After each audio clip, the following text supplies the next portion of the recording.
Bismillahir Rahmanir Rahim.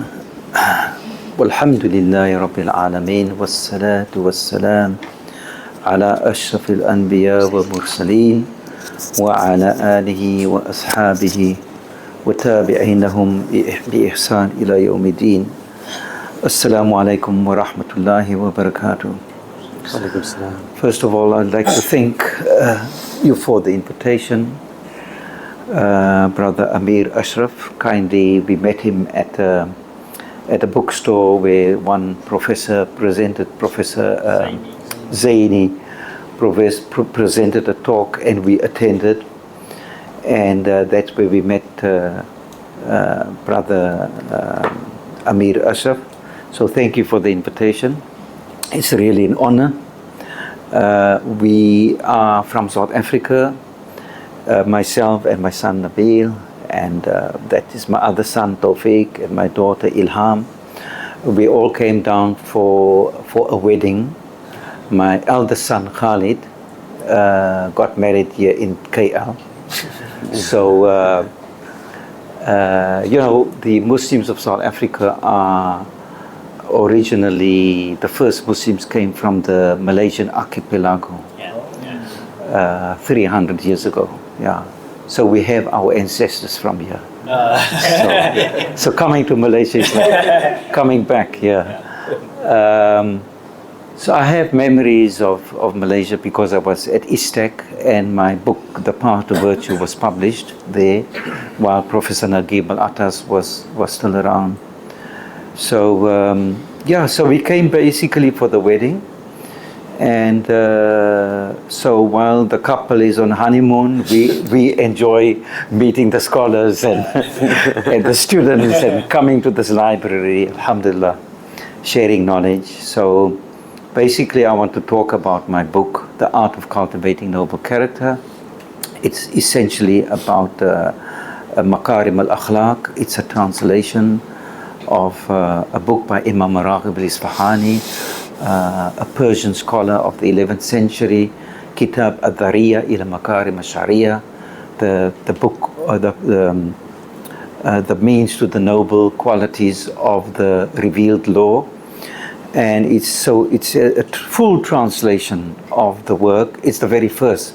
The Path to Virtue was actually a partial translation of the Kitab al-Dhari'ah by Imam Raghib al-Isfahani. That was in 2006. It was published by Etiquette, and so this is the first full English translation of the Kitab al-Dhari'ah. Alhamdulillah. And well, it all started in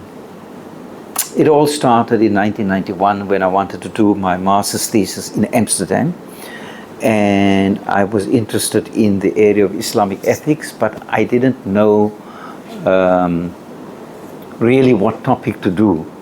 And my supervisor, Professor Hans Daiber, he's an expert, German Orientalist expert on Islamic philosophy.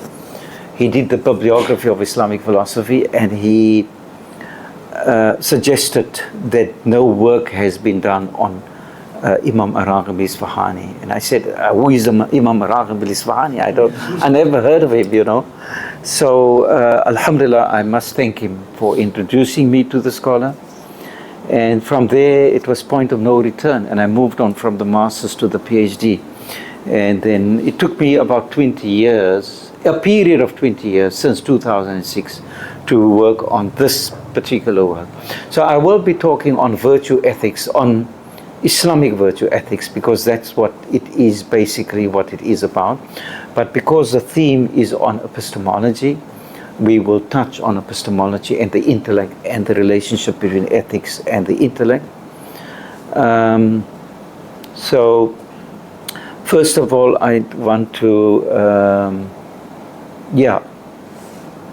to maybe say something about what is virtue ethics. Virtue ethics is associated with Aristotle's Nicomachean Ethics, which was translated into Arabic by Hunayn ibn Ishaq in the 9th century, and that had an impact on the Islamic philosophers of the 11th century. Miskawayh, who wrote the Tahrib al-Akhlaq, Imam Raghib al-Isfahani, who lived around about 1000, who died around about 1040. I mean, that's the date I give. If you read the introduction to the Art of Cultivating Noble Character, I explain why Imam Raghib al-Isfahani lived much earlier than what was assumed by all the scholars. And yeah, because he came before Imam al-Ghazali and he influenced Imam al-Ghazali. So the virtue ethics basically is about character. So it's very different from modern ethics, because modern ethics is very much to do with the action, the outer action, ontological ethics, utilitarian ethics. And I think that modern ethics is, of course, problematic, because if you look at utilitarian ethics, people do things, how can I put it to you? The greatest happiness is for the greatest number of people. You cannot quantify ethics in terms of what is the majority of people going to be. So, for example, if you look at Dostoevsky's work, Crime and Punishment, the Russian novel, there's a character called Raskolnikov, and he decides to murder an elderly Jewish woman and steal her money to help more people. She's old, he can kill her, steal her money, she's of no benefit to society. We are from a poor family, we can help our own family and do more good to many more people. So this utilitarian ethics is not very good. We saw the genocide in Gaza. They do things in the name of human rights, all because of utilitarian ethics. So we need to revive virtue ethics. McIntyre proposed that idea as well, but of course we give it the Islamic context. In the Islamic context for virtue ethics, we must look at these classics, Imam Raghib al-Isfahani, Imam al-Ghazali, and so on. So the thing is that with Miskawayh, Tahdib al-Akhlaq, you find that essentially it is virtue ethics, but it is essentially more faithful to the Greek legacy, but for the first time bringing in Aristotelian ethics, Neoplatonic, Stoic ideas through the Arabic language. It was the first, actually, by a Muslim ethicist, and that followed by Imam Raghib al-Isfahani. But of course, Miskawayh bring in a bit of Islamization, where the ethics is grounded towards happiness or sa'ada in this world as well as in the year after. So give the broad worldview. But with Isfahani, the central point, if you look at the book or Kitab al-Dhari'ah, every paragraph, it has Quranic verses, so it's very Quranic based, and that's what makes it very attractive. And I think that is also, virtue ethics, because they drew upon some ideas from Aristotle, but gave it an Islamic context and in a Quranic frame. And I think that is what inspired Imam al-Ghazali. And especially if you look at the Mizan al-Amal of Imam al-Ghazali that he wrote in the year 1095, in the year of his departure from Baghdad, where he went through a crisis. So the Mizan al-Amal is an ethical treatise, and this has not been translated. And I'm working on the translation of Mizan al-Amal, inshallah. It's a sort of a philosophical justification for tasawwuf. So you find that where Imam al-Isfahani is very Quranic based, you find Imam al-Ghazali in the Mizan al-Amal gives it a Sufi based. Imam Isfahani doesn't espouse tasawwuf in a very explicit manner. I'm not saying he was not a Sufi, but Imam al-Ghazali gives it that Sufi thrust. And the last statement in the Mizan al-Amal, he talks about shak and doubt as a key to certainty. And that's a very interesting point. So you can see the influence of Imam al-Isfahani on Imam al-Ghazali in the Mizan al-Amal. 1/3 of the Mizan al-Amal is taken from the Kitab al-Dhari'ah. So you find there's the section on the duties of the teacher and the student, the 10 duties of the teacher, 10 duties of the student, the Adab of the teacher. That is, those principles are all drawn from Isfahani, put into the Mizan al-Amal, and that entire section in the Mizan al-Amal is taken verbatim, word for word, from Mizan al-Amal into the Ihya Ulumuddin. But the Mizan al-Amal was written in 1095, and there's some biographical insight in there which you don't find in the Munqidh min al-Talal. On the eve of his departure or after departure? Yeah, before his departure. Before his departure. There's biographical insight where he had the psychological crisis, you know, and then he went to the Sufi Sheikh. There's a dialogue actually. He asked the Sufi Sheikh, you know, I went through this crisis. The doctor said, he can't help me. I must look for spiritual help. Insomnia and all those problems. And he says, you know, I want to improve. I want to overcome my pride and my ego and all that. And must I read more dhikr, recite more Quran? And the Sufi Sheikhs, no, that's not going to really help. You can't just get away with just reciting things. You have to make radical change. Leave the city of Baghdad and undertake the path of Zuhd. Zuhd is detachment from the dunya, right? It's asceticism, the path of asceticism, of detachment from the dunya. You leave your city, you leave your job, and you take that path.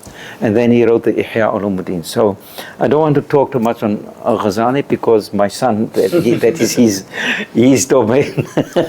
And but just to give the background, now in terms of his theology, kalam, there was a lot of confusion about Imam Raghib al-Isfahani. Who was he? Was he a Shia or was he a Sunni? But he wrote a book called Kitab al-I'tiqādat, the book of beliefs. And in that book, somebody must do a PhD on that work, or a translation. It hasn't been done. And it's a very important work on Aqidah and Kalam. And You've got the perfect candidate there. Yeah. Sheikh Mohd, Falsafa, Kalam graduate. You must do it, you know. And It's an amr. it would be groundbreaking research. In that book, he makes it very clear that he distances himself from the Shia, and he's with the Ahl Sunnah wal Jama'ah. But he doesn't clarify what school of thought is he. Is he Maturidi? Is he Ath'ari? Or is he Shafi'i? Right? I've come to the conclusion that he is. My conclusion is that he is essentially Ash'ari and Shafi'i, right? That I explained that in the introduction. No one has done that in English. So we've clarified that. And there's no biographical hints, right, as to what he is. Yes, there are statements that he made, and if you look at his Kitab al-I'tiqādat, he makes it very clear that with respect to the Ash'ari view, on two main points. The one point is divine power versus free will, right? That Allah's power prevails over our actions, and Allah creates our actions. And kasb comes into play where we acquire the actions. But he doesn't use the word kasb. Very interestingly, the Ash'aris use the word kasb, acquisition of the divine power. So our actions are created, right? So I mean, if I lift this mic, now this action, who creates the action? Allah creates the action, grants me that power to lift the mic, right? I will take the mic and I hit my brother Amir Ashraf on his head and hurt him, right? Who created that action? Allah created the action. But am I responsible for my actions? Yes, because whose intention was it to harm Amir Ashraf? My intention is to harm him, which makes me responsible for my actions. But the actual power is from Allah, right? And then the question of Iman. Iman fluctuates, so this is also Ash'ari view. Iman is intact. Once you say your Shahada, you are Muslim, and the Iman is intact. But it fluctuates according ziyada, that if with increasing good actions, the Iman increases. With bad actions, evil, sinful actions, your Iman decreases. So that is the Ash'ari view, right? So on those 2 points, which explains very clearly, he's Ash'ari. However, I think he's also influenced by the Maturidi. So when it comes to the intellect, right, the aql, he says that the aql is capable of apprehending good and evil, independent of the revelation. But we're talking about the universals of good and evil. You do not need revelation to tell you that murder is wrong. Your aql and your fitra can recognize this is good and this is bad. But when it comes to ahkam of ibadat, that prohibition of pork and wine, it's not the aql, right? This is where he differs from the Mu'tazila. It is from wahi. The clarity of what is haram and punishable and what is halal and to be rewarded, that comes from wahi. So on that basis is Maturidi, right? So this is where we're linking up the ethics here with the intellect, the intellect's capability of apprehension. He gives great emphasis on aql, because in this book, 100 of Arabic pages, I don't know how many English pages, maybe it came to 150 pages, it's just on the aql. And it starts off with the hadith, that the first thing created was the aql. So, what I want to say is, we spoke on the Maturidi view, right? Theology, his theology. Yeah. So the Maturidi view, I think that when it comes to the relationship between the intellect and the revelation, it's the Maturidi view. When it comes to Iman and free will, it is the Ash'ari. So it predominantly Ash'ari with a tinge of Maturidi. Let's put it that way. Right? Yeah. So now I just want to mention 2-3 key ideas in the content of the book with respect to ethics, but it is relevant to epistemology also. The one thing, he starts off with the purpose of creation. What is the purpose of creation? Right? So there's the imaratul ard that the Quran talks about. In the Quran, that the imaratul ard is the cultivation of the earth, right? The building of civilization, the pursuit of crafts, the pursuit of livelihood.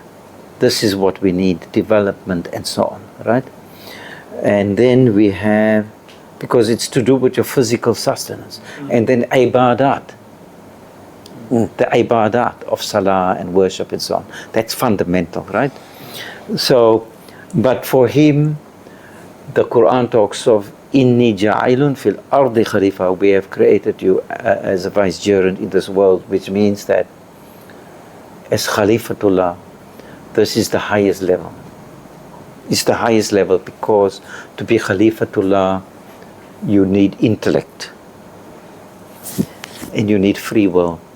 And also, okay, the ibadat is a given. It must be there. But to build on that and to take it further, you have to be Khalifatullah, you have to pursue virtue, the cultivation of virtue, to be virtuous. So character is important, and that comes about through the imitation of the divine names. تَخَلَّقُوا بِأَخْلَاقِ اللَّهِ, that the cultivation of the divine names. So if you Allah is just, so you try to be just. Allah is compassionate, you try to be compassionate. Allah is what other qualities can you think of? Any benevolence or generosity. So we, by the imitation of divine qualities, we draw closer to Allah subhanahu taqarrub, and we attain ma'rifah, which is not just an intellectual knowledge of Allah, but it is experiential knowledge. And that experiential knowledge, that comes about through praxis, amal, the practice of the virtues. And so to be Khalifatullah is actually, what is Khalifatullah? It is the rule over oneself, one's family, and the citizens around you. So ethics before politics, ethics before ruling, right? Very important. Ethics is a prerequisite, but the prerequisite for ethics is ibadat. But to be Khalifatullah, to reach the highest stages, that is what we need. And so, but the telos of all of this, the knowledge, the ethics, the Khalifatullah, the ruling over the self, over society, is the happiness in this world, sa'ada dunyawiyya wa sa'ada ukhrawiyya. So it is the happiness of this world and the happiness of the year after. So the other key point is the faculties of the soul, and that model, psychological model, is essentially Greek, right? It is taken from Aristotle, Plato, the tripartite division of the soul, the rational soul, the concupiscent soul, and the irascible soul. So the rational soul is al-quwa al-aqliya, or al-fikriya, al-quwa al-jahwiya, concupiscent, al-quwa al-ghadabiyya, which is the irascible soul. So basically, in simple language, these are just big words, irascible, but basically it's just your emotions. Shahwiya, that is your desire and your reason. So basically, you have the three elements of the soul. The reason must prevail, must dominate over your lower nafs, lower desires, and your lower emotions. If reason and intellect, the aql, is predominant over the two lower faculties of the soul, then we have the four cardinal virtues. Then the soul is in a state of balance, and you have inner peace. So the four cardinal virtues, they are wisdom. Can you name the other one, Tawfiq? Courage, justice, and what is the other one? And hikmah. So wisdom, courage, temperance, and justice. Temperance is when the desire is under control. So, and that is a Greek model, but they've Islamized it because they've integrated. Islamization is not a very popular word anymore. Now they use the word integration of knowledge. That's right. So, but that's another whole discussion. The whole discussion. But anyway, so the integration of that model is to bring it within the framework of the worldview of Islam, which is the happiness in this world and the year after. So ethics must lead to sa'ada, must lead to ma'rifah, right? Knowledge of Allah, right? And so that is the And then, of course, there's the theological virtues that we add to the ethical virtues. Iman, you must have, right? You must have hope in the year after, in divine felicity, you know, of the year after, and sabr and so on. So, so the thing is that very important is that تخلق بأخلاق الله is the imitation of the divine qualities. We make dhikr, but dhikr is with the tongue. We make dhikr in Cape Town, the khadat, very much like the practices in Indonesia and Malaysia. We have the same practices, but we must go beyond the dhikrs, not just the ritual. We have to implement and put into practice. So when you say, Ya Kareem, oh generous one, you must also be generous. You can't now, every Thursday night, Ya Kareem, but then you are stingy. So you have to work on stinginess, overcome stinginess, become generous. Yes. But how do you do that? Through actions. But how do you know how to be generous? Aristotle says, imitate people of noble character, moral exemplars. But then Aristotle doesn't give us who is the moral exemplar. But we have the Uswatul Hasana, the Prophet Muhammad sallallahu alaihi wasallam, right? And so we have a model of character, and we have a standard which is helping us to know right from wrong and how to do it. So the point I want to make is that you find that the question of moral character and habituation is very important. That how do you acquire the virtues through habituation, through habits and praxis, amal. So amal must follow. Where the Quran says, يَتْلُونَهُ حَقَّ تِلَاوَتِهِ, that they recite the Quran with the true haqq or justice of the recitation, which is not only tajweed. Tajweed is about pronunciation and proper qira'ah, but then you must also understand faham.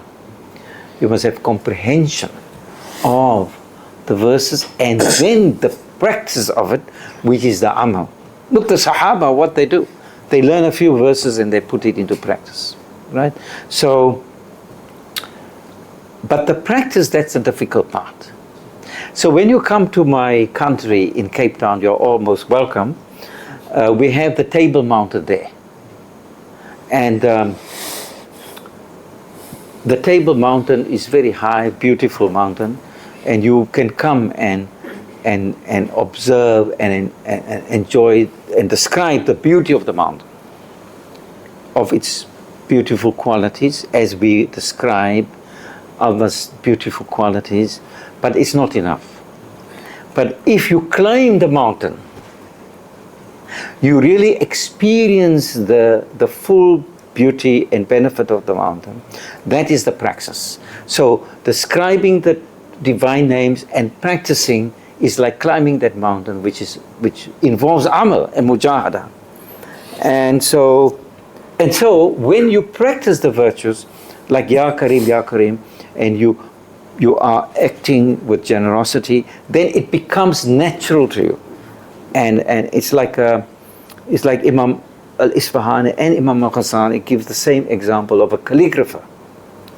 The student of calligraphy, when you're studying how to write the alif or the ba, the ustad will say, write that alif 1,000 times. Or the ba 1,000 times. So that when initially it's a conscious effort, but once you become habituated to writing through praxis, to practice, then it becomes natural, imprinted in the soul, and natural and spontaneous in your action. Similarly with the virtues. So when the virtues are being practiced continuously, then it becomes natural to you, and you can express it spontaneously without any thought or deliberation. And then there is the question of the emotions. There's another aspect which is very important for developing the virtues of moral character, and that is the question of emotions. That Aristotle also, when we talk of the irascible faculty, ghadabiyya, that represents the emotions in the soul. And so Islam is not against emotions. We are not like in the European Enlightenment age, where you say suppress emotions, it's subjective, everything must be science and rationality. No, we acknowledge emotions as natural part of human beings, and Aristotle talks about emotions, and we've had a book called by Daniel Goleman. He wrote a book called Emotional Intelligence, right? Yes. And that book, the publisher said, this is groundbreaking. It's not groundbreaking. Aristotle spoke about it. All the Islamic philosophers spoke about emotions as natural, that it has intelligence. So you find that Yaqub alayhi salam, for example, he lost his son, or his son disappeared, Yusuf alayhi salam. So he was very sad and depressed, and he was in tears all his life. He became blind because of his tears. But he's a prophet, and he had sadness, right? It doesn't mean he never had iman. I mean, he had iman, he had trust in Allah. So this is part of Islamic psychology. So the thing is that the question is that you can have fear and all of these emotions is quite natural. The Quran says, وَلَنَبْلُوَنَّكُمْ بِشَيْءٍ مِّنَ الْخَوْفِ. We will test you with some fear. That بِشَيْءٍ مِّنَ الْخَوْفِ, with some fear, because we cannot live without fear. Right, so if the lion comes to approaches you and you apprehend the lion approaching, then you sense fear and then you run away. So it's protecting you. It's a protective mechanism. No one can live without fear. That's why Allah says, وَلَنَبْلُوَنَّكُمْ بِشَيْءٍ مِّنَ الْخَوْفِ. Right? But when the fear becomes pathological and neurotic and extreme, then it needs treatment. Right? And the amygdala in the brain was discovered only in 1930 by a German physician. It's the fear center of the brain. But the Quran spoke about this already 1,500 years ago. So, وَلَنَبْلُوَنَّكُمْ بِشَيْءٍ مِّنَ الْخَوْفِ وَالْجُوعِ وَنَقْصٍ مِّنَ الْأَمْوَالِ وَالْأَنفُسِ وَالثَّمَرَاتِ وَبَشِّرِ الصَّابِرِينَ. That we will test you with some fear and hunger and loss of life and loss of provisions, loss of wealth, because the fear is the underlying factor here in all of this. You're in poverty now, and you fear the poverty, that's your state of poverty. Then you're in a state of wealth. Then you still fear the loss of the wealth, that the wealth may be diminished. We must not get back to poverty. So or loss of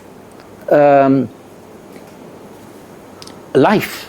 I lost my wife, for example, 5 years ago in the COVID time. So I had to adopt this approach of divine destiny. This is all in Allah's hands. So how do we overcome this? This is Islamic psychology. وَبَشِّرَ الصَّابِرِينَ. Allah is testing us, our patience. Do we have sabr? So that's a virtue, the sabr. And then there's hope given. وَبَشِّرَ الصَّابِرِينَ. Glad tidings of the Jannah for those who have patience. So the Islamic psychology based on Quran provides hope. So just the last part of what I want to say is, I want to just say something quickly on adab. That adab is very important, is etiquette. And adab is connected to knowledge and ma'rifah, because you cannot attain the internalization of virtue without adab, because it is your conduct, the conduct of the teacher and the conduct of the student in the sphere of education. So what I have extrapolated from Imam al-Raghib al-Isfahani, and also Ghazālī. of Imam al-Ghazali, but I don't want to take over his topic. But I find the same three main principles of Adab, which I haven't read in the books, but I'm just drawing the three main things from my own classification. Number one is the Adab of the self. Number two is the Adab of the teacher. Number three is the Adab of knowledge. So the Adab of the self essentially is the etiquette towards yourself, your soul, which is a refinement of character, which we spoke about, and how to do it through habituation. All right? The refinement of the soul, tahdib al-akhlaq. Number two is the practice of sincerity, ikhlas, towards the self, towards Allah, because it's about obedience to Allah and it's about zuhd, detachment from the dunya and the focus on the akhirah, the practice of the. So we have the example of Imam al-Ghazali. What did the Shaykh tell him? Undertake zuhd, detachment from the dunya, because this is going to involve sincerity. Because what was al-Ghazali's problem? He did everything for pride, for fame. He had to overcome that. That ego was very deep. So he had to do that radical break. I'm not saying we must all do that. You know, you do a little bit of detachment and so on, you know. But, so that is the one point. The second point is the adab of the teacher. Very important, there cannot be transformation if there is no respect and obedience for the teacher, the ustad. Because, you know, now in the time of AI, right, Nabil? Nabil wrote a paper on AI. And one of the challenges we have as teachers of Islamic education is that with the AI, we have to teach online teaching. It's not the proper Islamic teaching. Proper Islamic teaching is the physical contact between the ustad and the students. Because the character of the teacher must be exuded and the character of the students must be observed. So the point is that respect and obedience for the teacher is very important, and we see it in the Quran. When Musa alayhi salam was told, and he is a man of knowledge, a prophet of knowledge, of the Dhahir sciences, the esoteric sciences. And he was told there is an individual called Khidr. We don't know if he's a prophet. Do you think he was a prophet or a sage or what? A sage or... Yeah, we're not sure if he was a prophet or a sage. But anyway, Musa alayhi salam thought he had all the knowledge. But he was told there's someone that has a certain level of knowledge that you do not have. And he said, look, but who is this person? Because he's not proud, so proud, he thought he knew. But he wanted to learn. I want to know, who is this man? They said, there is this person. You know, where can I find him? You must go where the two seas meet. Right? Marj al-Bahraini yaltaqiyan. That the meeting of the two seas. Now, where is this Ilham, the meeting of the two seas? Cape Agulhas, Cape Point. Now, if you come to my city, we take you up on the mountain and you see the meeting of the two seas, the Indian Ocean and the Atlantic Ocean. You will see the barrier where these two seas don't meet. That is the Marj al-Bahraini al-Taqiyan. But I don't know how Musa alayhi salam got to Cape Town. The tafsir of the Quran don't tell you, man. They never had ships. They never had. Did they have ships in those days? My friend said that in Dhari'ah in Cairo they have a meeting. They have a intersection of river and the sea in they call it also Bahr in Dhari'ah. Maybe it was in Cairo. Bahrain, that river we see. Yeah. No, maybe it was in Cairo, but Cape Townians just choose to believe this. I don't know how true it is. they say it's in Cairo, but according to my tafsir, I think it was in Cape Town. Right? So when you come, we're going to show you where they met. But the point is, Musa alayhi salam said, listen, I will give you, Khidr alayhi salam, I will give you of my knowledge, I will teach you, but one condition, you don't ask questions. And as he was explaining, we won't go into the details, but Musa alayhi salam couldn't keep quiet. He posed a question, but this doesn't make sense. He said, look, I told you to keep quiet.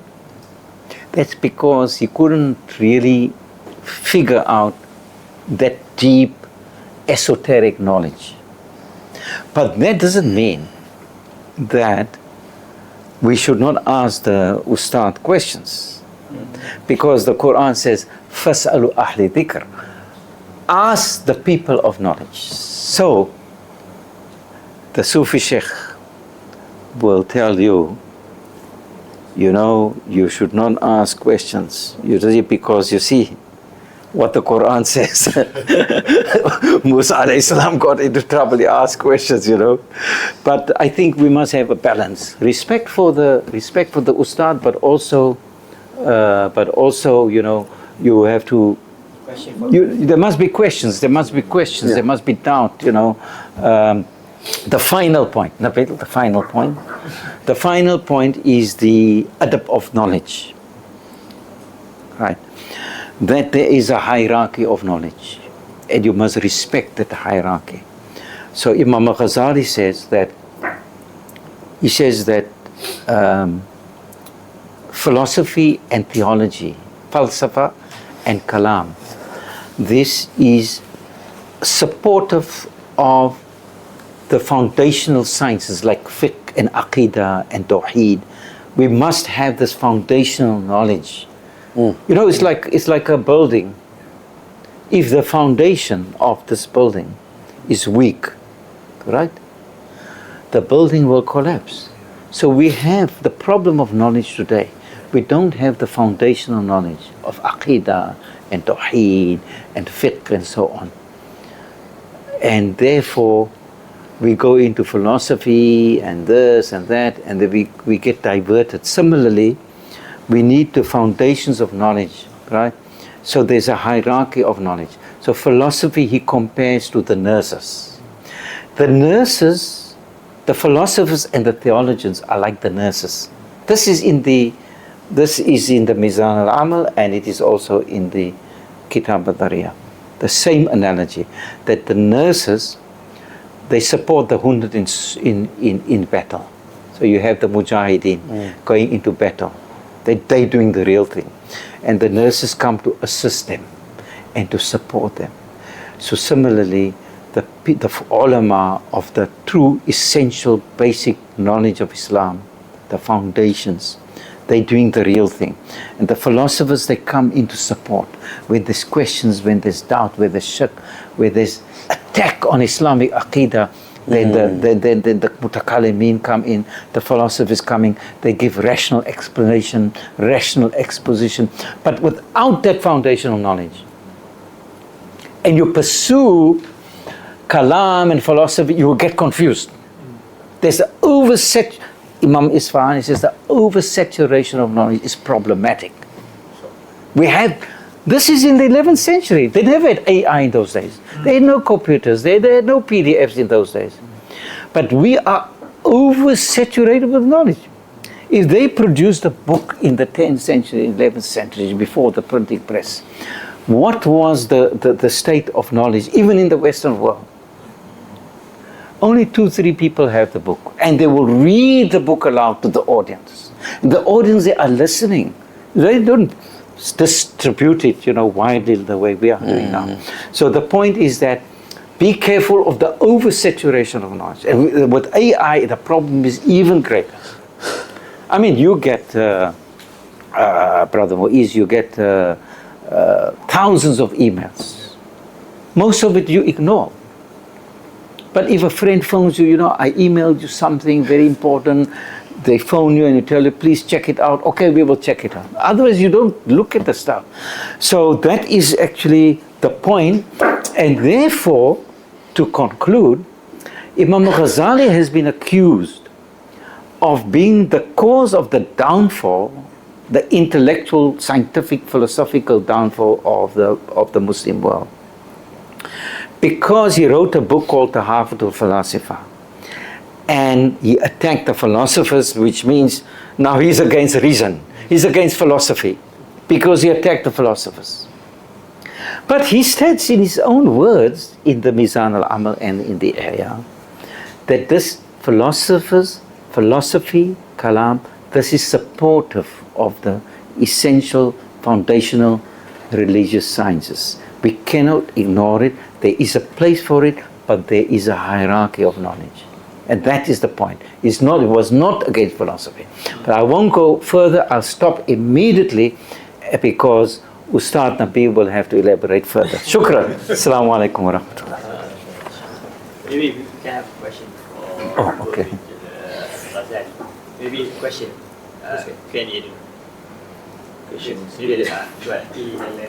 Maybe a question is afterwards will be more centered. I have a question, Doctor. Why al-Isfahani never mentioned Aristo in his book? The specific name, Aristo. Why he never mentioned Aristotle? That's a good question. I really don't know why.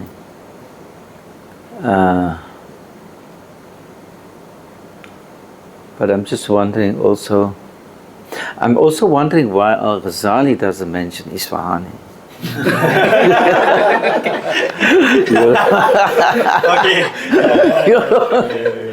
You know, the thing is, in those days, there was no such thing as plagiarism, like today. Yeah. I can't accuse Imam al-Ghazali of plagiarism, even if I see verbatim passages. Because he memorized the whole work of Kitab al-Dhari'ah. Wherever he walked, he took the work, he memorized the work. It was with him in all of his travels, right?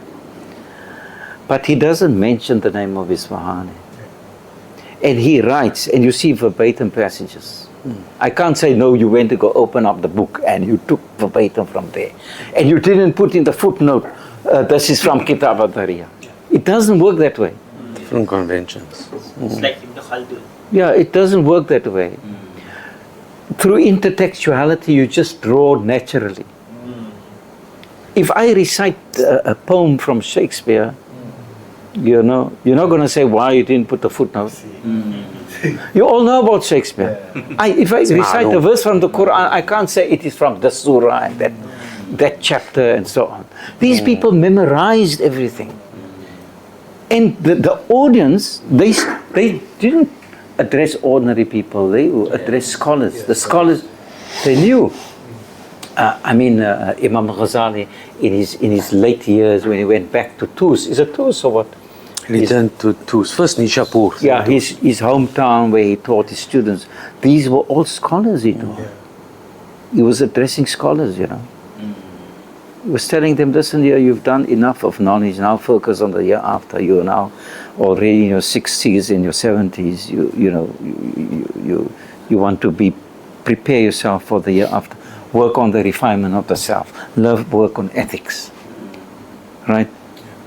But now if you take Imam Ghazali out of context and say, you see, he's against knowledge. He's saying, no, just work on the year after. But when the young people were talking to him and he was saying, listen here, these young people that going into tasawwuf and they want to attain fana and ma'rifah and all that. He said, listen here, you people don't have the intellectual knowledge, logic and the basic intellectual sciences. You must get that grounding. You want fana and all that, get the basic intellectual sciences. So it depends on the context. Okay. I have a question. In al-Isfahani work, he very on the point of tazkiyat al-nafs, purification of the soul. So I have a question. What is the difference between ruh and nafs? From what I read in the al-Isfahani work, he doesn't separate this nafs and soul, or nafs and ruh. But I saw you also wrote about this, but I can't read your full book on fitrah. So Yeah. I do not know what is your opinion on this particular thing. And secondly, we saw also Isfahani tend to choose the trichotomy of soul in Plato's work, not this Aristotle that divide this nafs to nuzu'iyya wa nabatiyah. No, this. Vegetative and He more onto the biological relation of this. Yeah, I think essentially Platonic, but the development of the virtues from that model is Aristotelian. But the basic structure is Platonic. But just on the question of the nafs and the ruh, Allah states in the Quran, Yas'alunaka ani ruh. They ask you about the ruh. But say it's even the command of your Lord. So it is something from divine command in the alam al-malakut, So it is beyond our full comprehension. But it doesn't mean we've given you only little knowledge of it. So that there is knowledge of it, but not absolute knowledge.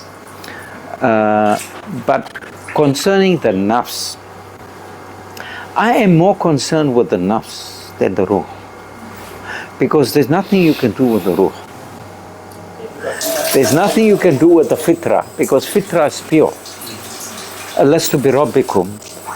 Am I not your Lord? Bala shahidna. Indeed, you are our Lord. The affirmation of Allah's supremacy before creation, it is intrinsically human nature. But the nafs is something that emerges after birth. After birth, the nafs emerges. And Allah says, وَالنَّفْسِ وَمَا سَوَاهَا. Originally, the pure nafs is pure. The nafs, وَنَفْسِ وَمَا سَوَاهَا. By the soul, Allah swears by the soul. The soul that is in a state of balance and equilibrium. فَأَلْهَمَا فُجُورَهَا وَتَقْوَاهَا. Then we have inspired it with good and evil. The capacity for good and evil.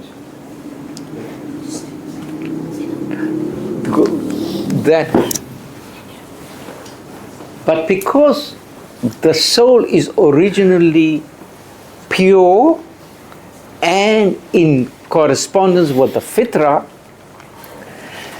the propensity for the nafs is for the good, but it has the potential for the evil as well. So it gets corrupted with the passage of time, with bad influences. But then Allah says, قَدْ أَفْلَحَ مَنْ زَكَاهَا. That the successful ones are those who purify the nafs, tazkiyah to nafs. And that is what the Kitab al-Dhari'ah is about. It is the purification of the nafs. So when the nafs is purified, and it moves from, this is the difference. I translate the nafs as the psyche. All right, we can call it the psyche. Not the soul? Eh? Not the soul or spirit? Or the soul. You see, I say, in my book I'm working on, I say soul, psyche, nafs. Soul, psyche. Okay. And I translate ruh as spirit to distinguish from soul. Now, why I say soul, it is also not, the psyche is not 100%, because psyche in modern psychology is limited to the biological, psychological level in Western secular psychology. But in Islamic psychology, the psyche or the soul or the nafs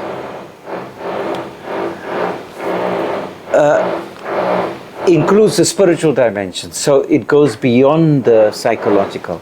So therefore, in Islamic psychology or Islamic psychotherapy, we take the patient or the client beyond the psyche. I mean, the transcendental dimension of the psyche, from the psychological to the spiritual. And so when the nafs is, when you tap into the spiritual dimension of the nafs, then we can connect the nafs with the ruh. That the nafs is connected to the ruh, and the nafs is connected to the fitrah, and you attain inner peace and preparation for this world and the year after. If we want to say that the soul is the strata of knowledge or the locus of knowledge, can we say like that? Or the spirit is the locus of knowledge? Yes, yes. By the spirit you mean the ruh. Yes, yes, yes. Because our aim is towards the ruh. Our aim is towards the fitrah. Our aim is towards the akhirah. It's all taking us metaphysically towards Allah, closer and closer and closer. But the nafs, I don't worry about the ruh. The ruh is there as our telos, as our direction that we must move with. But we must worry about the nafs, because that is what we have to work on. Worry about what we must work on. When we work on that, then it will reflect the ruh. If you take a rough piece of wood, right, you first do the rough paper over it, and then you shine it with the fine sandpaper, and then you polish it, and then it reflects the light, and it reflects the ruh and the divine and so on. Shukran. I hope that answers the question. Maybe a question. Al-Isfahānī also wrote Muhadarat al-Adab. Yes. You said before Adab is translated as ethic, but in this case, Muhadarat al-Adab, he divides his knowledge, structure of knowledge, into what he saw as 25 division of knowledge, of how the world, the government, the justice, Yes. The animals and everything. How does these particular writings of Muhadarat al-Adab places in his epistemology? He tried to expose that in this writing in Makārim Dhari'ah is about virtue ethics, but in that case he is more encyclopedic in viewing the world and how he views the world. He's more like kind of the current, we call it sociology, the sociology of viewing the world. How does Al-Isfahānī Muhadarat al-Adab places in the Adab literature? Yeah, because you see, Imam Raghib al-Isfahani is essentially an adib. So he's a literary figure. And Adab has got two dimensions. The dimensions of literature, poetry, and the dimension of ethics. So, but the poetry of Muhadarat al-Adab is a poetic collection, not his own poetry necessarily, but it covers a broad spectrum of knowledge, which shows the breadth of knowledge of these scholars. They're not confined to one thing, but also there's wisdom, there's hikmah in the poetry. There's a didactic element. The hikmah, the didactic element, the moral lessons from the wisdom of this poetry connects with virtue and ethics. But here, in this work, he quotes from the muhadarat, from the poets. And he takes the ethical statements and wisdom from the poets, and he weaves it into here. I found it difficult to translate those poetic pieces into English because it's taken out of context from the original poem. It doesn't always cite. It doesn't cite to who the poet is. Sometimes it does, sometimes it doesn't. So he is in adib, and also his prose is written in poetic style, and that's one of the challenges of the work. But your question is very valid, because Adab originally is about how to be a gentleman, how to be in the court, in the palace, how do you behave, how to be educated, how to be literate, how to be civilized, how to be gentlemanly towards people of nobility and the queens. But what's important here, they've taken adab to another level, to the level of character development within the Islamic framework. Yeah. Inshallah, right? So, sorry for the. So we hand over to Ustad Nabil. Okay. Presentation, and afterwards we can have a long session, longer session. Yes, Inshallah, we can do that. Bismillah ar-Rahman ar-Rahim. Alhamdulillah. Bismillah ar-Rahman ar-Rahim. Alhamdulillah Rabbil Alameen. Wa salatu wa salamu ala ashrafil mursaleen. Sayyidina wa nabina wa maulana Muhammad wa ala alihi wa sahbihi ajma'in. Assalamu alaikum. Alaikum salam. Firstly, shukran to Brother Amirul for facilitating today's discussion. Alhamdulillah. Just one correction with your introduction. You said we have guests here, Professor Yasien and Nabil. Be it in KL or in Malaysia, we don't feel like guests, we feel like it's home. Right? After all, we are Cape Malays, and every time we walk in the street, we think of a family member or a cousin or a friend that looks like this person, this looks like that person. So it looks like our people. Yeah. Right? And I mean, as Cape Malays, I mean, like from my mother's side, we are Malay, Indonesian. I cannot even trace when we came to South Africa. So we've been in South Africa for the longest time, but from my father's side, my father's father was from Porbandar, right? But yeah, being Malaysia feels very much like being at home. Just even our Malaysians are very laid back. Cape Townians are also very much laid back. We had the opportunity to spend some time with Professor Zaini in the week. And mashallah, he's a prolific scholar and an expert in Raniri. And we were just discussing the influence of Raniri on Sheikh Yusuf of Makassar. Our founding father of Islam at the Cape. So it was just an absolute pleasure spending time with him. But also seeing Sheikh Mohd here, my dear friend and a teacher of mine, it also feels like home. I mean, Cape Town was home to him for the longest time, and we spent some good time in Cape Town, but also in Egypt, right? In the 6 years that I was there, Sheikh Mohd was there for much longer. So alhamdulillah, such a pleasure to see him and his family and meet his parents as well. You were asking me about what led to the culmination of this work. Of course, the influence of my father, first of all, growing up with his library and the discussions and everything. It's a natural leaning to al-Ghazali. So al-Ghazali is like bread and butter in the home. Actually, this is the first time my father and I were sharing a platform. Right? Actually, on Wednesday was the first at second IIU. Time. Second time. On Wednesday at IIUM with Dr. Alsi, we're talking about political philosophy. But this would be the second time. But there's so much less anxiety because any question that's foreign, you just outsource the question. Alhamdulillah. And vice versa. So, that's not getting you off the hook. So what led to this, right? Like actually I was reading, I think I saw it here on the shelf somewhere, Charles Taylor's Secular Age.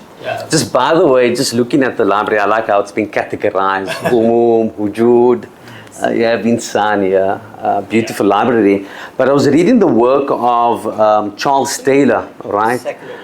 A Secular Age, yeah. And in the work of Charles Taylor, this is like a serious work. I think it's probably one of the most important works written in the early 21st century. It talks about the nature of a secular age. And he says one of the features of a secular age is that everything now is contestable, right? The age that you are in, it is an age of doubt.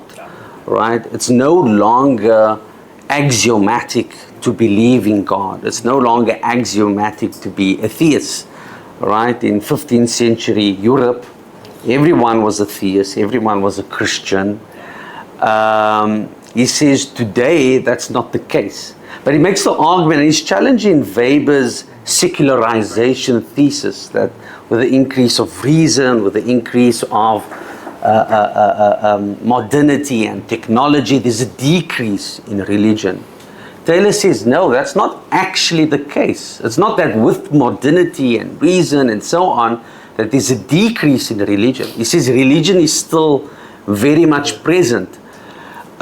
He says it's just that everything is now contestable, right? You are free, or you're at liberty to be a heretic. In the past, you were not at liberty to be a heretic, all right? And so he says that's the nature, or one of the core features of a secular age. And I've also been reflecting upon this in the case of like Egypt, or in the Muslim world, or Malaysia. Doesn't seem to be so much the case, but also, I mean, the world is more porous, and we are very Western, we are very secular. So, I mean, shukuk is, very pervasive, right? But I was reflecting upon doubt, right? Like doubt. One thing is speaking about doubt in the age of doubt. Another thing is about speaking about doubt in the age of faith, all right? And who's the first person you think of and reflect on is al-Ghazali, of course. He's famous for his methodological doubt. There's been hundreds of articles just comparing Ghazali and Descartes and how al-Ghazali anticipates Descartes. A discussion I don't go much into in the book. I compare more to the Greek skeptics, right? The academic skeptics and the Pyrrhonian school.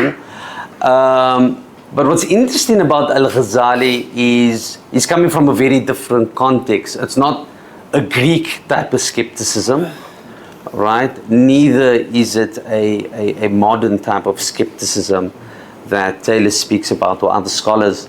And so naturally you look to al-Ghazali, and that led me to look at al-Ghazali's methodological doubt and look at the means towards certainty. What is the best approach towards certainty? Of course, unlike Isfahani, he needs an introduction as to his life and his thought. Not many people know who Isfahani is. My father, in the introduction, he does somewhat of a creative construction of who Isfahani is and what is his theology and so on. In the case of al-Ghazali, he's known. We all know al-Ghazali, right? But, sorry? Semitic people know. Yes, indeed. But al-Ghazali is paradigmatic, right? It's hard for you to talk about Islamic intellectual thought without some reference to al-Ghazali. Of course, al-Ghazali comes after Isfahani. My father's always emphasizing that Isfahani isn't given, the credit is given, but they wouldn't, like if you look at the moral philosophy of al-Ghazali, it wouldn't exist without Isfahani. But if you look at the history of Islamic intellectual thought, al-Ghazali is always a reference point. Fiqh, usul, kalam, falsafa, tasawwuf changes after al-Ghazali. All the intellectual sciences in Islamic intellectual thought, it's pre and post al-Ghazali, all right? In the same way, when you look at Western philosophy, I see it as Aristotle, Descartes, and Kant. Those are three important points in Western philosophy. And al-Ghazali, of course, is an important point of departure. And he's Hujjatul Islam, he's the proof of Islam, he is the Mujaddid of his age. It's unanimously considered that al-Ghazali is the Mujaddid of his age, is the renewer of his age. And as the Prophet Muhammad sallallahu alaihi wasallam, he said every 100 years there would be a Mujaddid, right? Of course, during his time, that wasn't necessarily the case. There was the Nishapur controversy, the burning of his books in Andalus. But like they say, a prophet is never accepted in his own town, let alone a scholar, right? But after the death of al-Ghazali, I mean, he was unanimously considered to be the Mujaddid.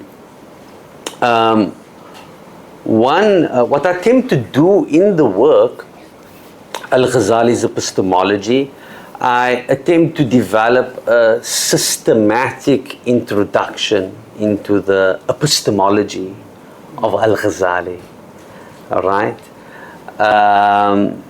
And it was Professor Arpaslan. He was gracious enough and kind enough to be a co-supervisor when I initially worked on this during my graduate studies.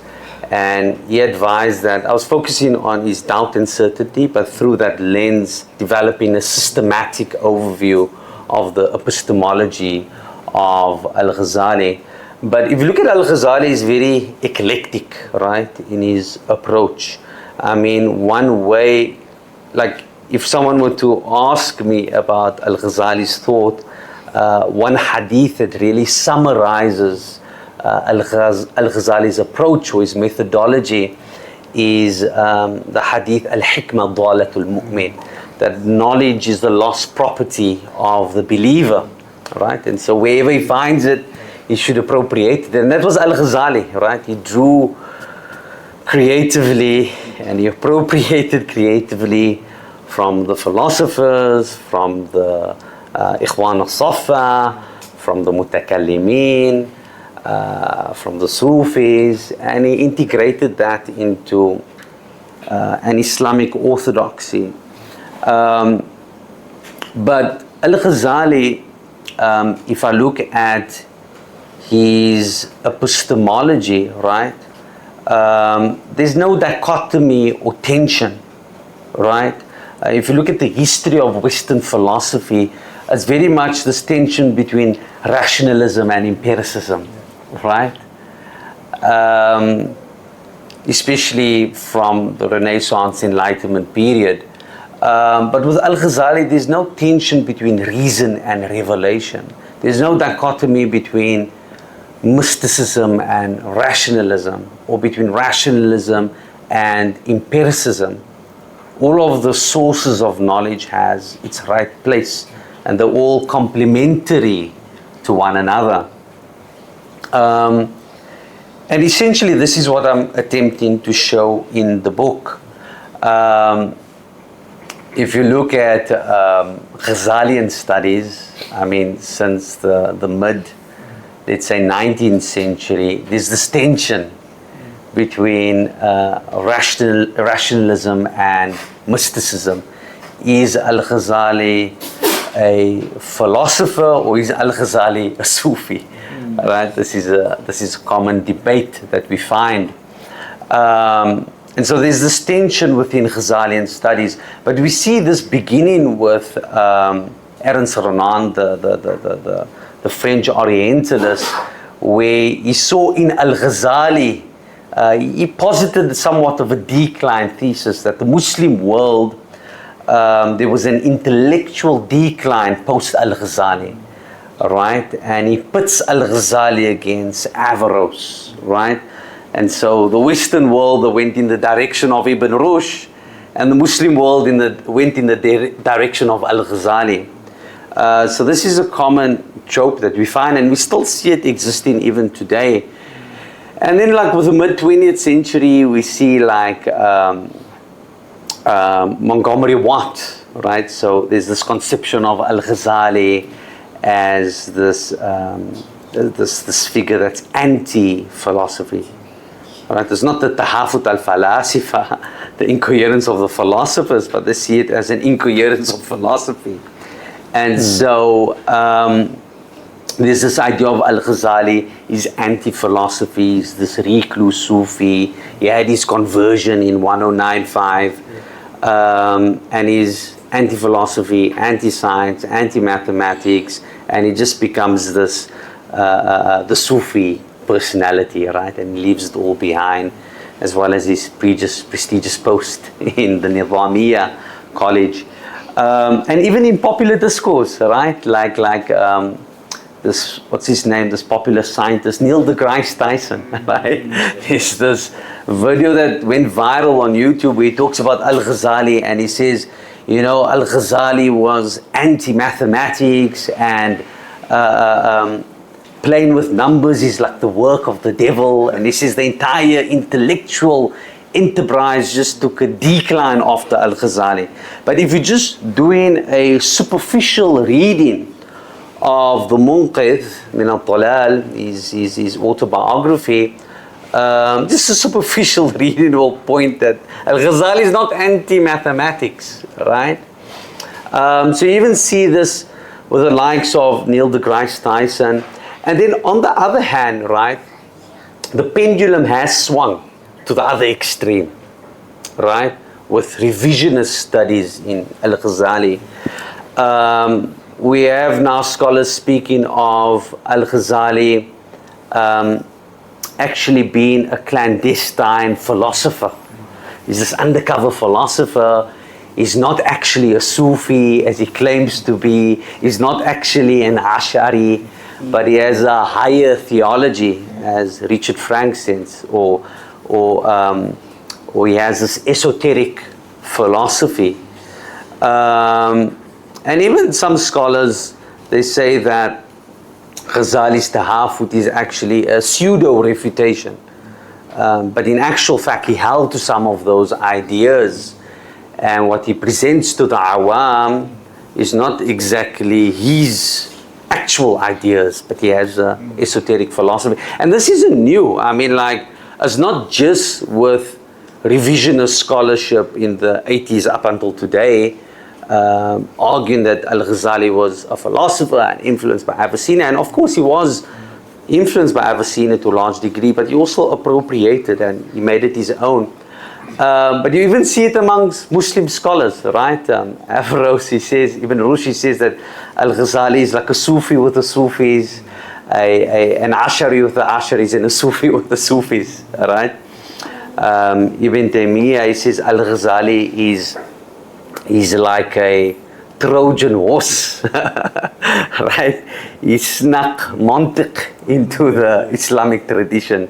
He made it more palatable, right? And he says al-Ghazali in reference to Avicenna's al-Shifa, right?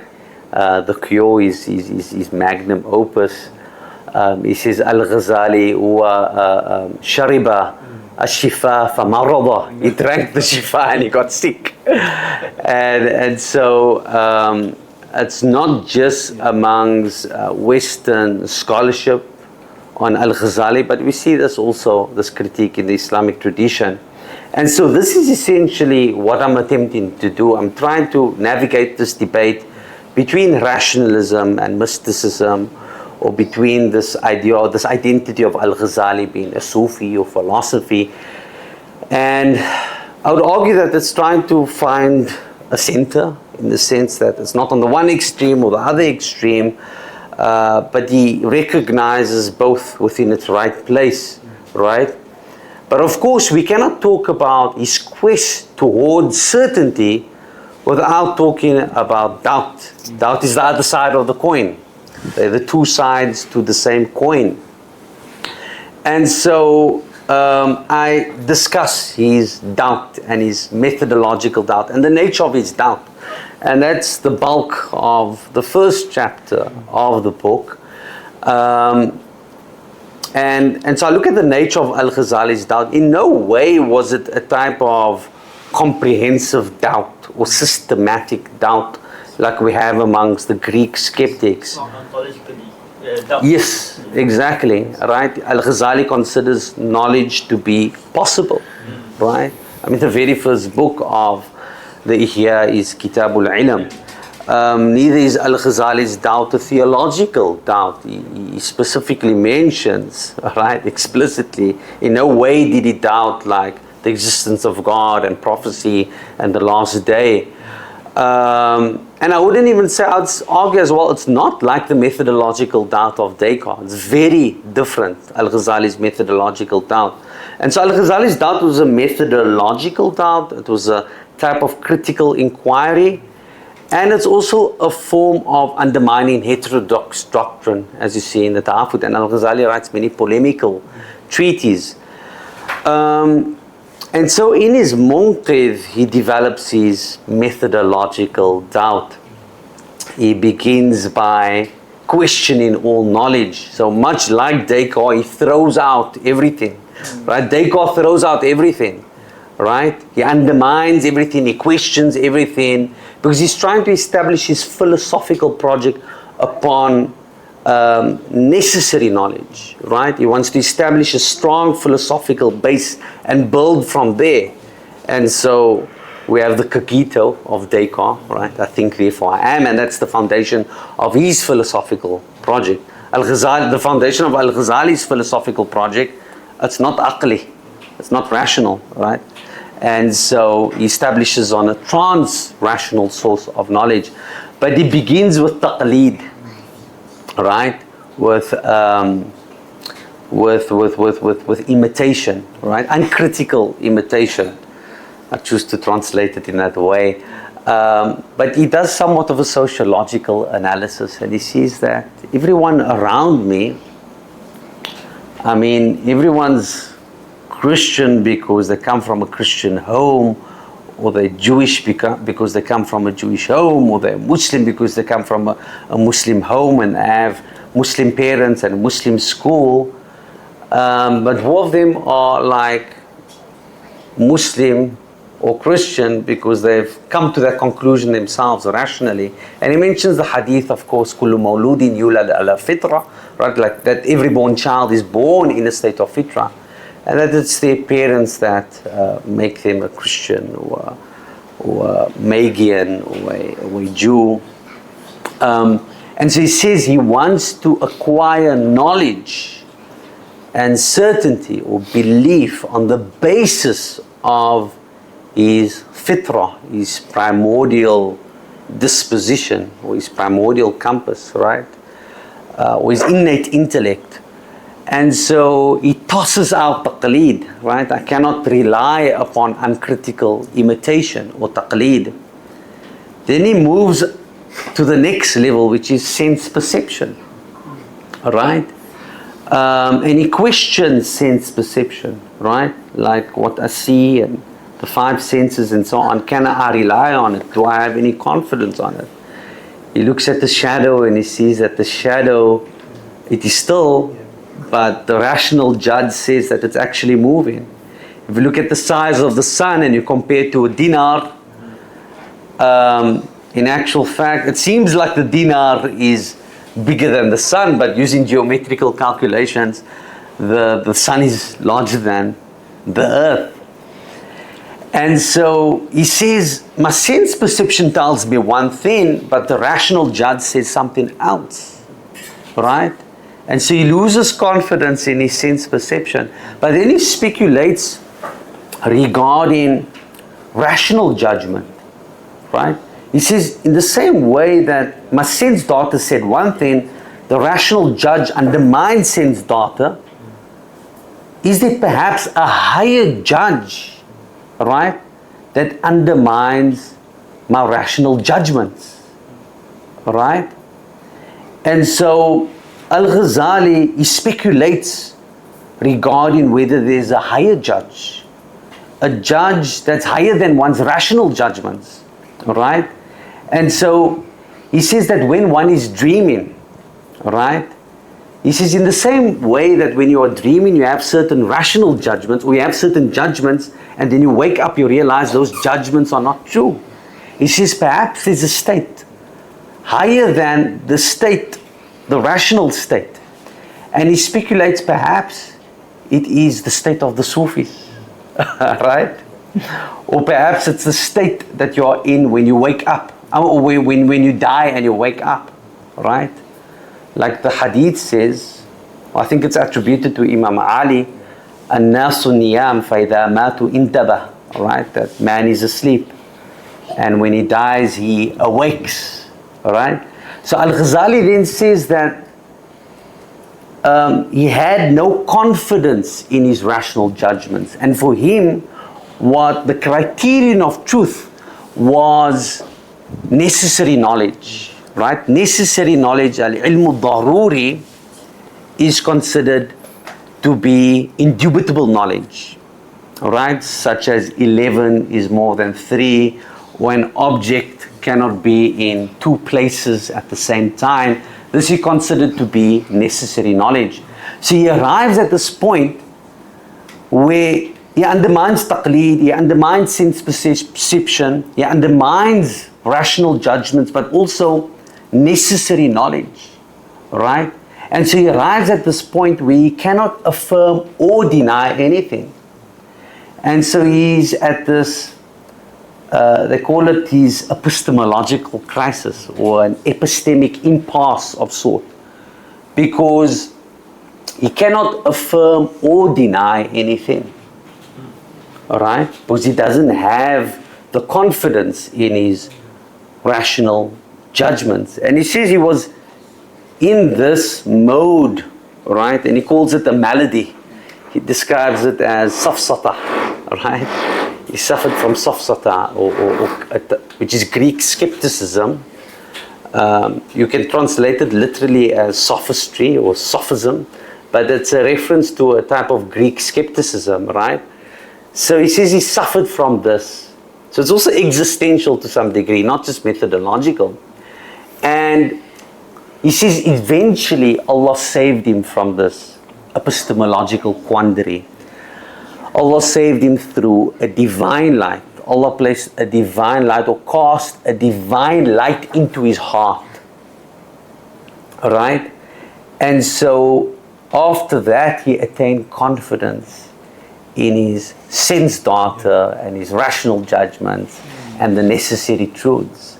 So it's not on the basis of reason that he affirms reason, but it's on the basis of a trans-rational source, or a logic from on high, right? Joseph Lombard describes it as a logic from on high, right?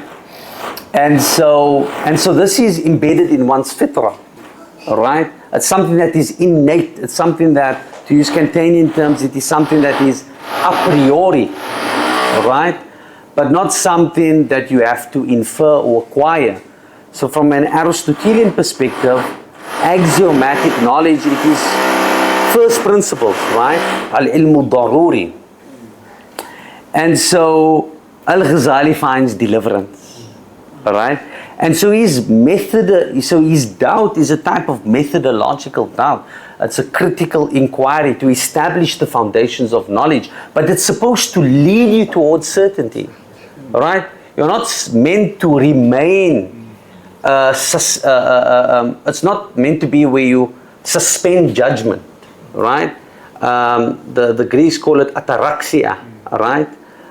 You attain where you attain tranquility when you suspend judgment. They don't make any affirmation or denial. They consider that knowledge is not possible. But al-Ghazali's methodological doubt, it is about attaining certainty. And this is the foundations of his knowledge. This is al-Ghazali's foundationalism.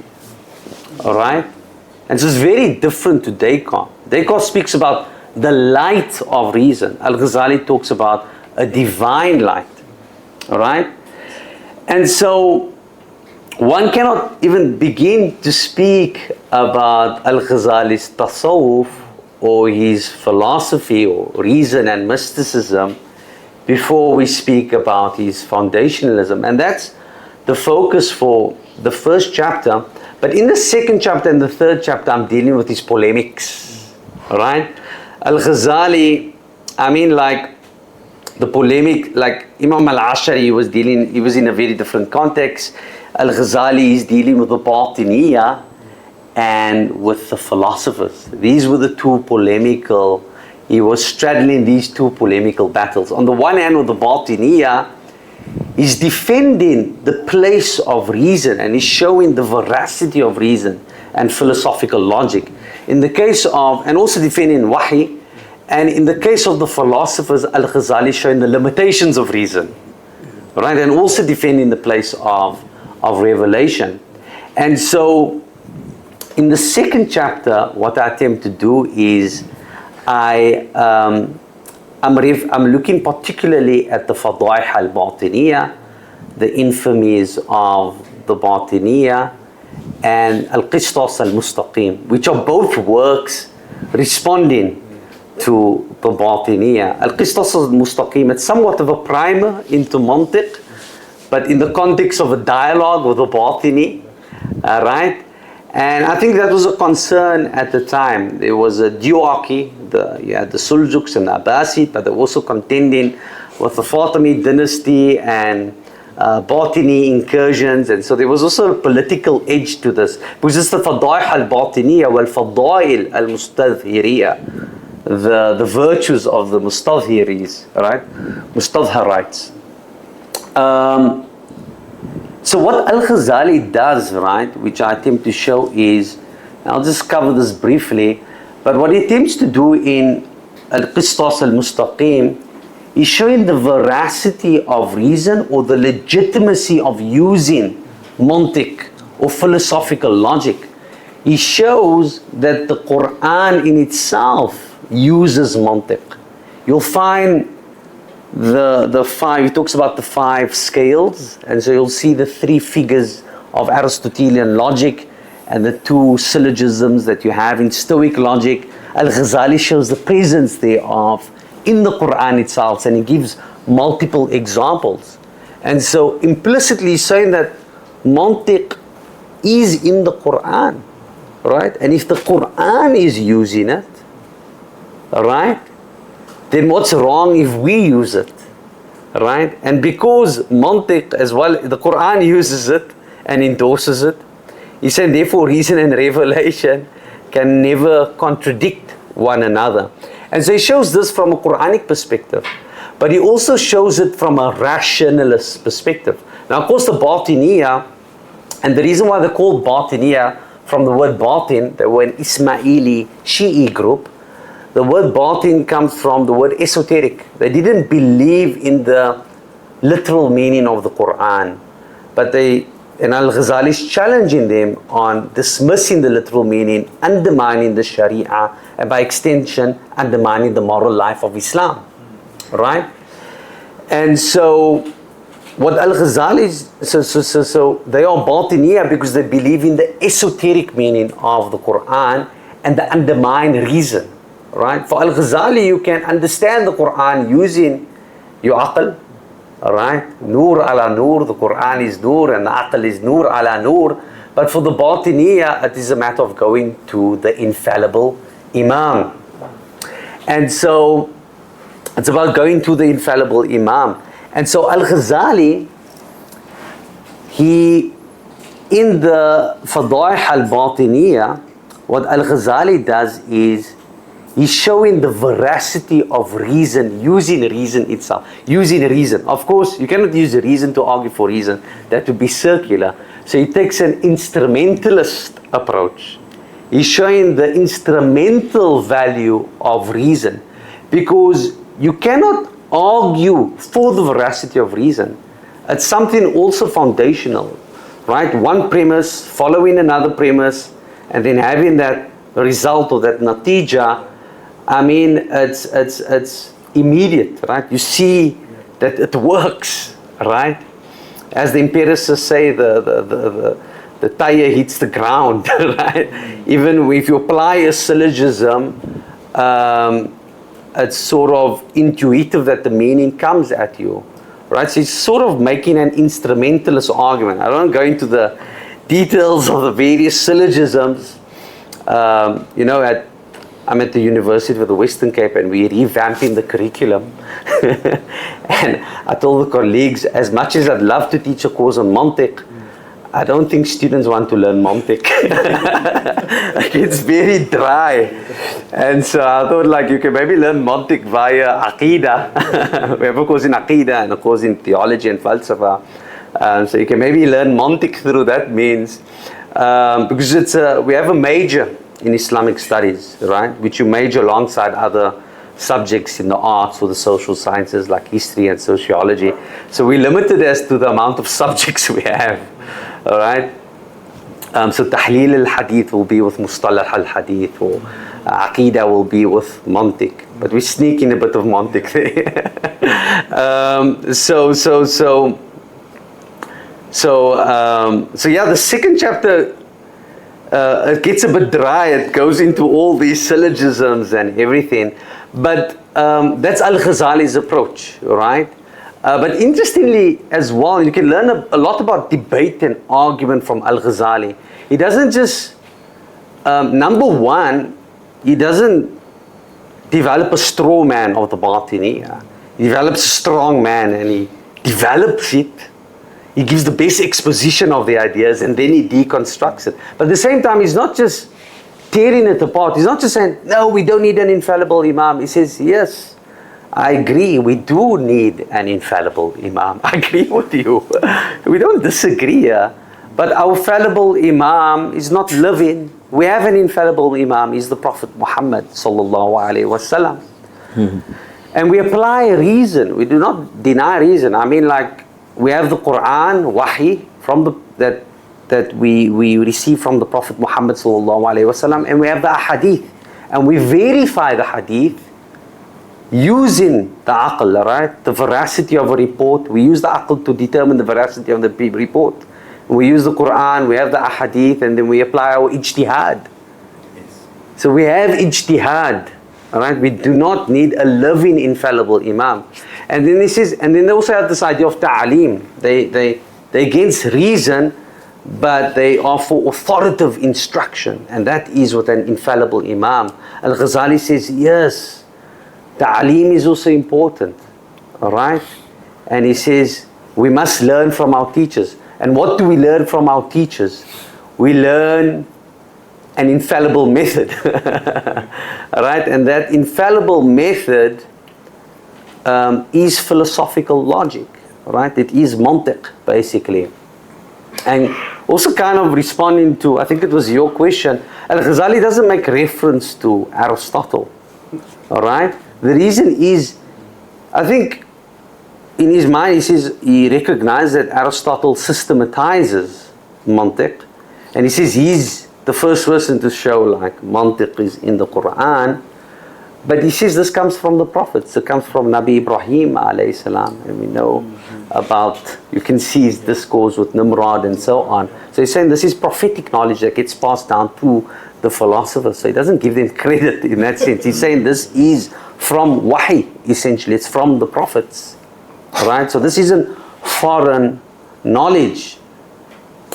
And so in this way, what Al-Ghazali is doing is he's showing the veracity of reason, right? And he's not only doing that, but he's also affirming the literal meaning of the Quran, right? And the Shariah. And so it's not just theological hair splitting here. I mean, what Al-Ghazali is doing is protecting the moral life of Islam, because when you undermine the Sharia, you're undermining the moral life of Islam. And I argue he's doing the exact same thing in the Tahafut. And so in the third chapter, I look at the Tahafut, particularly the 17th chapter of the Tahafut. And again, what Al-Ghazali is doing there is, this time he's not arguing for the veracity of reason, but he's arguing for the limitations of reason. That the bounds of reason, the reason that's bounded, right? And there are limitations. It has a particular ambit. And the philosophers, they also reject the literal meaning, for instance, of the miracles, like the idea of Nabi Musa alayhi salam turning a staff into a serpent, or Nabi Ibrahim alayhi salam not being burnt by the fire, or even the bodily resurrection. That's a miracle as well. And so Al-Ghazali argues that one should not read this, it is literal. You cannot read this metaphorically, right? These are not just fables. So Al-Ghazali says, no, we have to read this in a literal manner. And he says, you assume it to be mustahil. You assume it to be impossible because you didn't witness it. He says, on the basis of your observation, you cannot say that it is impossible. Alright? But we have yaqeen and we affirm that these miracles are true because it is in the Quran. But at the same time, it is something that is mumkin. It is something that is possible. Alright? And al-Ghazali is very sophisticated in his argument. And he anticipates David Hume in his argument as well and his critique of causality. Alright? So, I mean, like in the case of David Hume, we have the inductive problem. Alright? So it's really a double-edged sword. But al-Ghazali kind of also resolves that problem with the idea of adatullah. But al-Ghazali argues that miracles are possible. And Allah can intervene in the cause of events, right? He argues that he says there is no necessary connection between cause and effect, right? This is a conjunction of two events, right? It's on occasion that you have cotton and you put fire next to it, that the fire burns the cotton. It's on occasion of that event. But it's not necessary that fire burns cotton. And that fire does not have the inherent power to burn. And cotton doesn't have the inherent power to be burnt. It doesn't have that tabi'i, that inherent power. Allah gives it the power to burn or to be burnt. And therefore, the effect does not follow from the cause. It's not necessary. But Allah creates the cause and the effect independently. It is Allah that causes the cotton to be burnt and the fire to do the burning. They don't have that inherent power. And so Allah may intervene in the cause of nature. And that's what we consider to be a miracle, right? And this is a rare event, right? It's in the case that he wants to give a hujjah that this is a proof that this is a prophet of Allah. But one may question, like, how do you do science, right? Is this just all random, arbitrary, a capricious God, right? Al-Ghazali says, no, we can understand nature and we can determine the cause of events. And he says, this is in very rare occasions that Allah can intervene in the cause of nature. But otherwise, nature and the cause of events are predictable. This is adatullah, the custom of Allah, or sunnatullah. Alright? And so, Al-Ghazali says, and he says there, in actual fact, you philosophers, you're all muqallideen. All blind followers, right? And on top of it, of your fathers of philosophy. And on top of this, you also don't understand mantiq. You haven't studied Aristotle, you haven't studied the Isagogy, and the categories, and he says this explicitly, you don't understand mantiq. Because if you understood mantiq, you'd come to realize that this is possible. And if you knew it's possible and it's not impossible, you would affirm the literal meaning of the Quran. And so what Al-Ghazali is doing here again is showing that reason will give you certainty. When it comes to acquired knowledge, it gives you certainty within its domain. But it has limitations. Right? But where reason cannot reach, we have wahi and we have ilham. And so again, Al-Ghazali is not just, I don't think Al-Ghazali is just here about theological point scoring. It's not just polemics for him. But he was really concerned of the Batiniyah and the philosophers undermining wahi and undermining the Shari'ah. Because what's Al-Ghazali's major project? His major project is the Ihya Ulumuddin. It's about the reform of the self. It's his moral project, right? It's about spiritual and moral praxis. And the Ihya Ulumuddin is a means to attain that mukashafa, right? And that one can acquire higher knowledge through that, right? And so that's what al-Ghazali is attempting to do, is trying to make room for the moral life of Islam. And so, just to conclude on the, just signal to me how we are on time. All right. And so what al-Ghazali does, and I discuss this in the 4th chapter, al-Ghazali, that's what he's doing, right? It's a quest for truth. It's a quest for certainty. In the Munqidh, he says that he was looking for the truth. That's his life. He's yearning for the truth and certainty. All right? And he says that he looked at the Batiniyah. He didn't find anything in the Batiniyah. He looked at the philosophers. He looked at the theologians. And he said it was among the Sufis that he felt that one can attain certainty and one can attain yaqeen. And instead he studied the books of the Batiniyah, he studied the books of the theologians, he studied the books of the philosophers, and he says he studied the Sufis. But he realized that these are people you cannot study. And he says studying came very easily to me, right? He says that he realized these are not people of aqwal, but they are people of ahwal.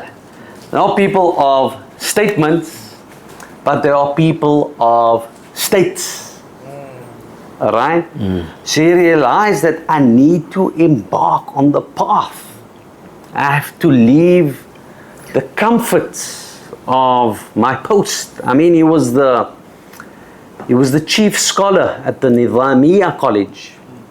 This is the equivalent of being the rector at Harvard University or something, right? And he says, and he recognizes that all of this, it was for fame, it was for fortune, it was for recognition, and it was all about ego and pride. And he says that I felt that I was on the brink of the bank of hellfire. And if I did not mend my ways, I will be of the inhabitants of the hellfire. And he said to himself that I have to leave. I have to leave this post. I have to embark on this journey. I have to leave Baghdad. And he says it was this back and forth between this world and the next world, between this world and the next world. And every morning or every evening you would endeavor to leave, and by the morning you change his mind. And he says one day Allah made the decision for me. Alright? That he went to class, and before his hundreds of students before him, he wanted to give his lecture. He couldn't speak. He was tongue-tied. And he says because he couldn't satisfy the intellectual thirst of his students and he couldn't speak, he became melancholic. Because he had this intense melancholy, he couldn't eat, he couldn't drink. This led to a weakness in his body. And so this manifested physiologically on him. He went to a physician. The physician said, this is not a physiological matter, but this is a spiritual matter. He consulted a Sufi sheikh that he speaks about in the Mizan al-Amal. And he leaves Baghdad. He leaves Baghdad and he goes on his spiritual sojourn for 10 years, 11 years. He leaves provisions for his family in Baghdad. He goes to Damascus, he goes to Jerusalem, to Hebron, to Mecca, Medina. And it's during this time that he writes his Ihya Ulumuddin. Right? And interestingly, in the very opening, in the Kitabul Ilm, and the Ihya Ulumuddin is his magnum opus, as we know. And this is the product of his spiritual perspiration. And in the opening of the Kitabul Ilm, he says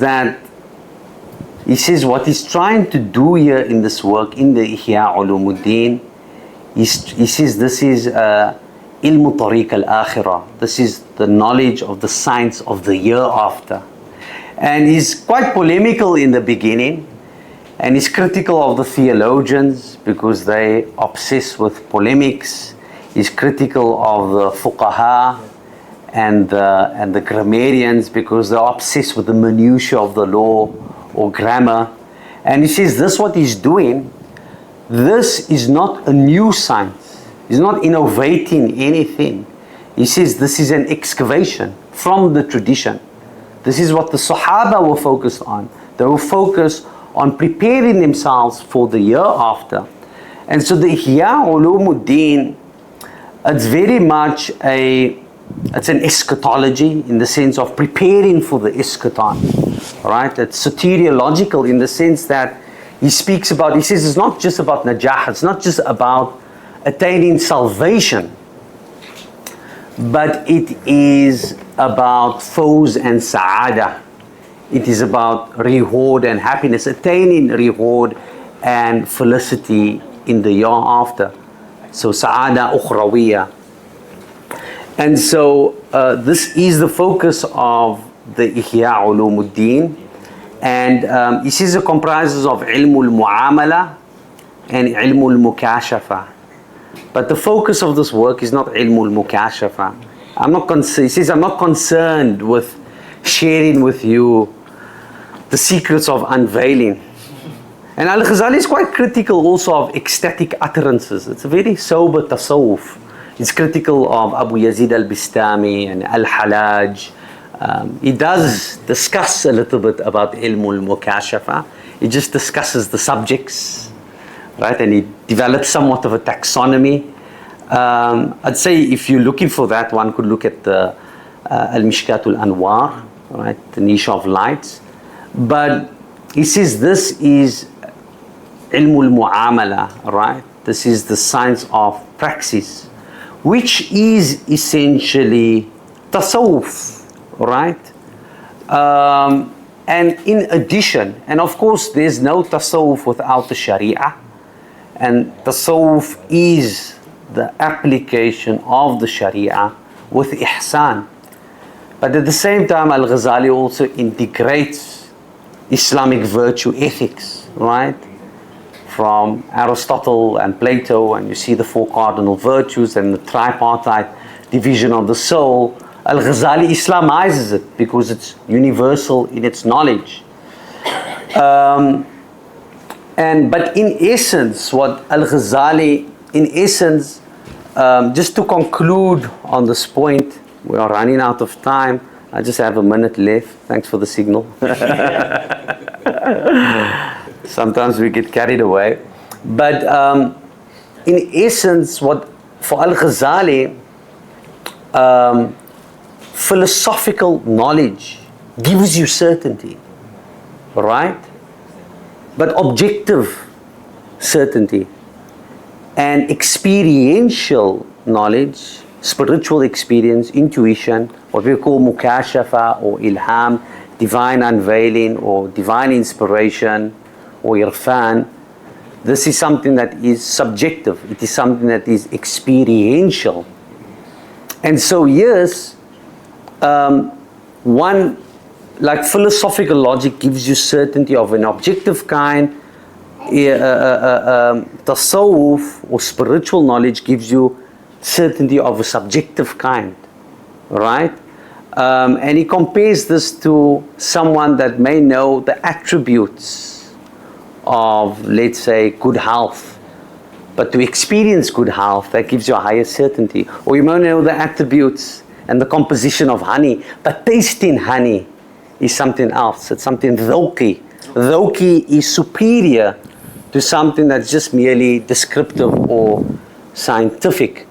But what's interesting about Al-Ghazali, I very much see it as a synthesis. Al-Ghazali actually And he says he's unique in this, as in like, he's departing from those that came before him. But he says it is necessary to study the rational sciences first, before you embark on the path of tasawwuf. He says many people, they embark on the path of tasawwuf, and they're on the path for 10, 20, 30, 40 years, and even you could be on the path for 30 years and they attain nothing. But he's saying one must study the rational sciences first, because that also facilitates to a degree, right? And then embark on the path of tasawwuf. And so the philosophical path gives you certainty, but experiential knowledge gives you that same knowledge with greater brilliance, right? Or greater clarity. And so the Ihya Ulumuddin, as his magnum opus, is, and so the tahafut, as well as his polemical treatise, it leads towards the tahafut, right? That is essentially the end goal, and he's attempting to give emphasis to the moral life of Islam. And so we cannot understand his moral philosophy without looking at his epistemology, or his moral epistemology. Shukran.